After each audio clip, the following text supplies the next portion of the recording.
우리가 흔히 아는 왕이란 절대적인 권력을 휘두르며 국가의 모든 일을 결정하는 존재였죠. 강력한 카리스마로 백성을 이끌고 때로는 전쟁의 선봉에 서서 승리를 쟁취하는 그런 모습 말입니다. 그런데 만약 그 막강한 왕조차도 신의 뜻 앞에 무릎을 꿇어야만 했다면 어땠을까요? 그것도 모자라 그 신의 뜻을 해석하고 전달하는 제사장이 왕과 거의 동등한 혹은 그 이상의 권한을 가졌다면요? 오늘 우리는 고대 중국 상나라의 신비로운 기록 속으로 시간여행을 떠나볼까 합니다. 바로 갑골문이 밝혀낸 왕과 제사장의 경계가 모호했던 미스터리한 권력의 진실을 함께 파헤쳐 볼 시간입니다. 상나라의 지배체제는 현대인의 상식을 완전히 뒤엎는 독특한 형태를 가지고 있었습니다. 단순히 정보를 나열하는 것을 넘어 고대 사회의 권력 역학에 숨겨진 인간의 본성과 그 미스터리를 탐험하는 여정이 될 겁니다. 누가 진정으로 상나라를 움직였을까요? 왕이었을까요? 아니면 신의 목소리를 빌린 제사장이었을까요? 이 강렬한 호기심을 안고 상나라의 세계로 깊이 들어가 보시죠. 아득한 옛날 중국 대륙에 처음으로 문명을 꽃피운 상나라가 건국될 무렵의 이야기입니다. 당시 상나라의 왕은 단순히 백성을 다스리는 정치적 통치자 역할에만 머무르지 않았습니다. 그는 하늘과 땅, 그리고 조상신들의 뜻을 읽고 소통하는 최고 제사장의 역할까지 겸했으니 그야말로 신성한 존재였죠. 상나라 사람들은 모든 국가의 중대사가 신의 뜻에 따라 결정된다고 굳게 믿었습니다. 전쟁을 시작할지, 농사를 언제 지을지, 심지어 후계자를 누구로 삼을지 같은 중요한 결정들까지도 말입니다. 그렇다면 신의 뜻은 어떻게 알 수 있었을까요? 바로 전복이라는 신비로운 의식을 통해서였습니다. 제사장들이 정교하게 다듬은 거북 등껍질이나 소의 어깨뼈를 불에 달궈 생기는 균열을 보고 그 모양을 해석하여 신의 뜻을 알아냈던 것이죠. 그리고 이 모든 과정, 즉 왕이 신에게 무엇을 물었고 신이 어떤 답을 내렸는지를 꼼꼼하게 기록한 것이 바로 갑골문입니다. 이 갑골문은 20세기 초 중국 허난성 안양현의 은어 유적지에서 우연히 발견되었습니다. 어두운 동굴 속에서 먼지를 뒤집어 쓴 채 잠들어 있던 거북 등껍질과 소뼈 조각들이 빛을 보게 된 순간이었죠. 이 작고 딱딱한 조각들 위에는 오늘날 우리가 사용하는 한자의 원형이 되는 고대 문자들이 새겨져 있었는데요. 이 문자들은 단순한 기록을 넘어 상나라 시대의 정치, 경제, 사회, 문화, 그리고 무엇보다도 왕과 신의 관계를 생생하게 증언하는 중요한 역사적 자료가 되었습니다. 상나라의 궁정은 언제나 엄숙하고 장엄한 분위기로 가득했을 겁니다. 왕은 화려하면서도 신성한 제사 의복을 갖춰 입고 거대한 제단 앞에 서서 하늘의 제사를 지냈을 테죠. 그 곁에는 신의 말씀을 해석하는 전문 제사장들이 있었고 그들은 왕과 함께 신탁 의식을 주관했습니다. 불꽃이 피어오르는 제단 앞에서 거북 등껍질이 타닥타닥 갈라지는 소리, 그리고 그 균열을 통해 신의 목소리를 듣기 위해 숨죽이며 기다리는 사람들의 모습은 상상만 해도 경외감을 불러일으키지 않나요? 이처럼 상나라에서는 신의 뜻이 곧 법이었고 왕은 그 뜻을 이 땅에 구현하는 신의 대리인이자 최고 제사장이었습니다. 하지만 여기서 한 가지 의문이 생깁니다. 과연 신의 뜻은 언제나 명확하게 전달되었을까요? 아니면 그 해석의 과정에서 왕이나 제사장의 의지가 개입될 여지는 없었을까요? 누가 신탁을 주도하고 그 의미를 확정했는지에 대한 미묘한 권력 다툼은 없었을까요? 갑골문에 새겨진 수많은 기록들은 바로 이 질문에 대한 실마리를 제공합니다. 왕이 직접 점을 치기도 하고 때로는 전문 제사장을 통해 신탁을 받았던 구체적인 사례들이 그 증거가 되죠. 신탁은 단지 신의 말씀을 듣는 것을 넘어 국가의 운명을 결정짓는 중요한 도구였습니다. 따라서 신탁을 어떻게 해석하고 어떤 의미를 부여하느냐는 매우 중요한 권력이자 책임이었을 겁니다.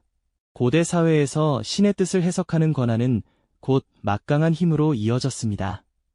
과연 상나라의 왕은 신의 뜻을 절대적으로 따랐을까요? 아니면 자신의 의지를 신탁의 형태로 포장하려 했을까요? 그리고 제사장들은 과연 순수한 신의 전달자였을까요? 아니면 그들 역시 자신들의 영향력을 행사하려 했을까요? 갑골문이라는 고대의 기록 속에서 우리는 이 미스터리한 권력의 그림자를 쫓는 탐정이 되어볼 겁니다. 이 복잡하고 흥미로운 상나라의 권력 구조를 함께 파헤쳐 보시죠. 상나라의 왕과 제사장 사이 그 모호한 경계 속 숨겨진 권력의 진실을 파헤치기 위해 우리는 이제 갑골문이라는 고대의 기록 속으로 한 걸음 더 깊이 들어가 보려 합니다. 이 거북 등껍질과 소뼈 조각들은 단순한 유물이 아니죠. 그것은 무려 3000년 전 상나라 사람들이 국가의 중대사를 어떻게 결정하고 어떤 믿음 속에 살았는지를 생생하게 증언하는 타임캡슐과도 같습니다. 마치 오래된 탐정소설의 단서들처럼 갑골문은 그 시대의 권력 역학을 엿볼 수 있는 귀한 증거를 제공하고 있습니다. 이 기록들을 살펴보면 상나라의 왕은 단순히 백성을 다스리는 통치자에 머무르지 않았다는 사실을 알 수 있습니다. 그는 곧 하늘과 땅을 잇는 최고 제사장이자 신의 뜻을 직접 묻고 해석하는 신성한 존재였죠. 모든 중요한 결정, 예를 들어 전쟁을 시작할지, 농사를 언제 시작할지, 새로운 수도를 건설할지, 심지어 왕의 건강이나 날씨 예측에 이르기까지 모든 것이 신에게 물어보고 그 응답에 따라 결정되었습니다. 왕은 뜨겁게 달군 새꼬챙이를 거북 등껍질이나 소의 어깨뼈에 대어 균열을 내고 그 균열의 형태를 통해 신의 뜻을 읽어냈습니다. 이 과정을 전복이라고 부르는데 갑골문은 바로 이 전복의 과정과 그 결과를 상세하게 기록한 문서인 셈입니다. 하지만 여기서 흥미로운 질문이 생기지 않나요? 왕이 직접 신의 뜻을 물었다고 하지만 과연 모든 왕이 전복에 능통했을까요? 그리고 신의 뜻을 해석하는 과정에서 인간적인 의지나 정치적 판단이 전혀 개입되지 않았다고 단언할 수 있을까요? 갑골문 기록 중에는 왕이 직접 점을 친 사례도 분명 존재하지만 동시에 전문적인 지식을 가진 제사장 혹은 복인이라 불리는 이들이 전복을 주도하고 그 의미를 확정했던 기록들도 상당수 발견됩니다. 이는 신탁의 해석을 둘러싼 미묘한 권력의 그림자를 엿볼 수 있는 중요한 지점입니다.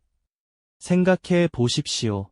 신의 뜻이 곧 국가의 운명을 결정하는 절대적인 기준이었다면 그 신의 뜻을 읽어내고 백성들에게 전달하는 해석의 권력은 왕의 권력에 버금가는 혹은 그 이상으로 막강한 힘을 가졌을 겁니다. 만약 왕과 제사장의 해석이 달랐다면 어떻게 되었을까요? 아니면 제사장이 자신들의 영향력을 확대하기 위해 신탁의 내용을 교묘하게 조절하려 했을 가능성은 없었을까요? 갑골문에는 왕이 점을 쳤다는 기록과 함께 복인이 점을 쳤다는 기록이 혼재되어 나타나는데 이는 왕과 제사장 사이에 신성한 임무를 공유하면서도 누가 최종적으로 신의 말씀을 확정하느냐에 대한 은밀한 긴장감이 흘렀음을 암시하는 듯 보입니다. 고대 사회에서 신의 뜻을 해석하는 권한은 곧 막강한 힘으로 이어졌습니다. 마치 어두운 방 안에서 촛불 하나의 의지에 중요한 문서들을 해독하는 학자들처럼 우리는 갑골문 속에서 왕과 제사장이 신탁의 의미를 두고 은밀히 논의하고 때로는 서로의 의견을 조율했을지도 모르는 그 순간들을 상상해봅니다. 전쟁을 앞둔 왕이 불안한 마음으로 점괘를 기다리며 제사장의 한마디에 백성들의 운명이 좌우되었을 그 무게감은 오늘날 우리의 상상을 초월하는 것이었겠죠. 과연 상나라의 왕은 신의 뜻을 절대적으로 따랐을까요? 아니면 자신의 의지를 신탁의 형태로 교묘하게 포장하려 했을까요? 그리고 제사장들은 순수한 신의 전달자였을까요? 아니면 그들 역시 자신들의 영향력을 행사하려 했을까요? 갑골문이라는 고대의 기록 속에서 우리는 이 미스터리한 권력의 그림자를 쫓는 탐정이 되어 그 복잡하고 흥미로운 상나라의 권력 구조를 함께 파헤쳐보는 중입니다. 우리는 지금 상나라의 흥미로운 권력 구조를 갑골문 속에서 탐색하고 있죠. 지난 시간 왕과 제사장 사이의 미묘한 긴장감에 대해 이야기 나눴는데요. 이제 그 긴장감 너머 권력의 본질에 한 발짝 더 다가가 볼 차례입니다. 과연 상나라의 왕은 신의 뜻을 그저 겸허히 받아들이기만 했을까요? 아니면 자신의 강력한 의지를 교묘하게 신탁의 형태로 포장하려 했던 건 아닐까요? 고대 사회에서 왕권이 점차 강화되면서 신의 뜻을 묻는 방식과 그 해석의 역할 또한 변화를 겪었을 겁니다. 마치 강물이 흐름을 바꾸듯 신탁이라는 절대적인 흐름도 왕의 의지에 따라 방향이 미묘하게 틀어졌을 가능성을 배제할 수 없는 것이죠. 갑골문 기록들을 자세히 들여다보면 어떤 왕들은 특정 정책이나 전쟁을 앞두고 자신에게 유리한 신탁을 얻기 위해 질문의 내용을 세심하게 조절하거나 심지어는 여러 차례 점을 쳐서 원하는 답을 얻어내려 했던 흔적들이 발견되기도 합니다. 예를 들어 전쟁을 나가야 할지 말지 정해야 하는 중대한 순간 왕은 이번 전쟁은 길할 것인가 하고 직접적으로 묻기보다는 이번 전쟁에서 적을 물리치고 돌아오면 조상신께 제물을 바치겠습니다. 신께서는 이 뜻을 어여삐 여기시겠습니까? 와 같이 이미 전쟁을 나가는 것을 기정사실화하고 신의 동의를 구하는 듯한 방식으로 질문을 던졌을 수 있다는 겁니다. 이는 신의 뜻을 묻는 동시에 자신의 의지를 은근히 관철시키려는 시도로 해석될 여지가 충분히 있죠. 이처럼 왕의 의지가 신탁의 형태로 교묘하게 스며들었던 순간들을 상상해보면 우리가 생각하는 신의 뜻이라는 절대적 권위가 얼마나 인간적인 해석과 이해관계에 의해 좌우될 수 있었는지 깨닫게 됩니다. 마치 노련한 외교관이 회담 자리에서 상대방의 동의를 얻어내기 위해 질문의 뉘앙스를 조절하듯 상나라의 왕들 역시 신과의 대화에서 자신들의 정치적 목적을 달성하려 했을지 모른다는 추측이 가능한 대목이죠. 특히 후계자 지명과 같은 왕조의 명운을 가르는 중요한 결정에 있어서는 신탁이 결정적인 역할을 했음에도 불구하고 그 이면에 왕의 깊은 정치적 계산이나 특정 세력과의 역학관계가 숨어 있었을 가능성도 배제할 수 없습니다. 어쩌면 왕은 제사장에게 특정 내용의 점괘를 유도하는 듯한 은밀한 지시를 내렸을 수도 있습니다. 어두운 방 안, 촛불 아래에서 왕의 눈빛과 제사장의 미묘한 표정 변화 속에서 신의 뜻이 아닌 인간의 욕망이 은밀히 거래되었을지도 모를 일이죠. 신성한 영역으로 여겨졌던 신탁이 사실은 왕권을 강화하고 자신의 통치에 정당성을 부여하는 도구로 활용되었을 가능성, 이것이 바로 상나라 시대 권력의 가장 극적인 반전이자 미스터리라고 할 수 있을 겁니다. 신의 뜻이라는 절대적인 베일 뒤에서 인간의 의지가 얼마나 강력하게 작용했는지를 보여주는 단면인 셈이죠. 이러한 권력의 역학관계는 비단 왕과 제사장에게만 국한되지 않았습니다. 신탁 결과에 따라 국가의 운명이, 백성들의 삶이, 심지어 귀족들의 지위마저 뒤바뀌는 희비가 교차했을 겁니다. 불길하다는 점괘 하나에 전쟁이 취소되고 길하다는 점괘 하나에 대규모 토목공사가 시작되는 일들이 비일비재했겠죠. 이 모든 과정에서 신의 뜻이라는 이름으로 포장된 결정들이 과연 얼마나 순수하게 신의 계시만을 담고 있었을지 우리는 갑골문이라는 고대 기록을 통해 끊임없이 질문을 던지게 됩니다. 권력의 정점에서 신성함과 인간적 욕망, 그리고 정치적 계산이 어떻게 교차했는지 그 복잡한 진실을 쫓는 일은 여전히 우리에게 깊은 통찰을 안겨주는 듯합니다.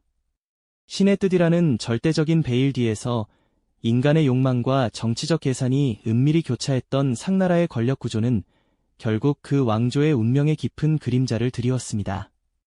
왕은 신의 대리인이자 최고 제사장이었지만 흔들리는 왕조의 기틀을 신탁만으로 붙잡기에는 역부족이었을지도 모를 일이죠. 마지막 왕의 시대는 신의 뜻을 묻는 간절한 물음표로 가득했지만 그 물음표는 역사의 냉혹한 마침표로 이어지며 상나라의 영광은 서서히 저물어 갔습니다. 그리고 역사는 새로운 전환점을 맞이했습니다. 상나라를 대신하여 천하의 주인이 된 주나라는 이전과는 확연히 다른 통치 이념을 내세웠으니 그것이 바로 천명사상입니다.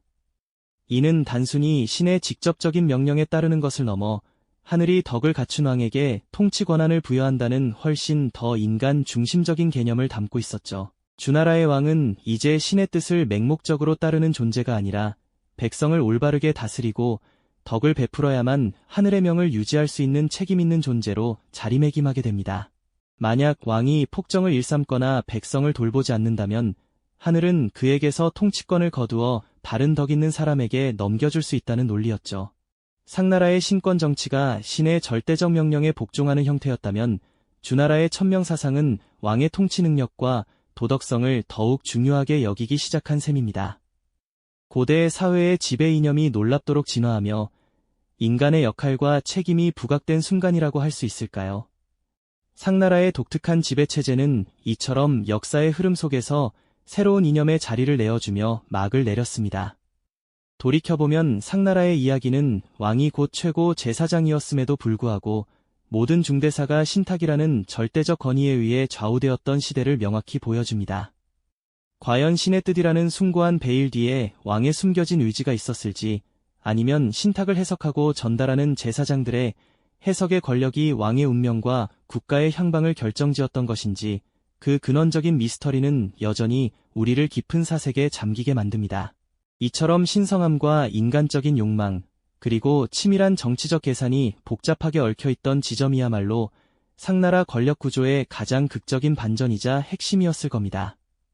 절대적인 권위로 포장된 신의 말씀이 실제로는 얼마나 인간적인 해석과 이해관계에 따라 좌우될 수 있었는지 깨닫는 순간, 우리는 고대 사회의 복잡다단한 권력 역학에 대한 깊은 통찰과 함께 짜릿한 흥미를 동시에 느끼게 되는 것이죠. 상나라 왕과 제사장의 이야기는 단순히 오랜 옛날의 역사가 아니랍니다.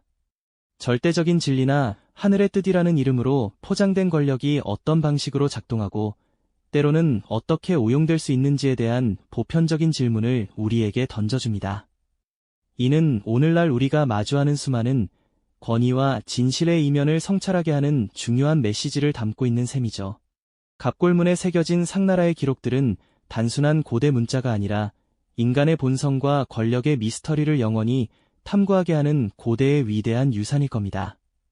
상나라의 신권 정치가 주나라의 천명 사상으로 어떻게 새롭게 변모했는지, 또는 다른 고대 문명에서는 신과 왕의 관계가 또 어떤 독특한 형태로 나타났을지 다음 탐험에서 더 깊이 들여다볼 수 있기를 기대해봅니다. 이 영상이 도움이 되셨다면 좋아요와 구독 부탁드립니다. 여러분의 응원이 제게 큰 힘이 됩니다. 다음 영상에서도 더 유용한 정보를 공유하겠습니다. 감사합니다.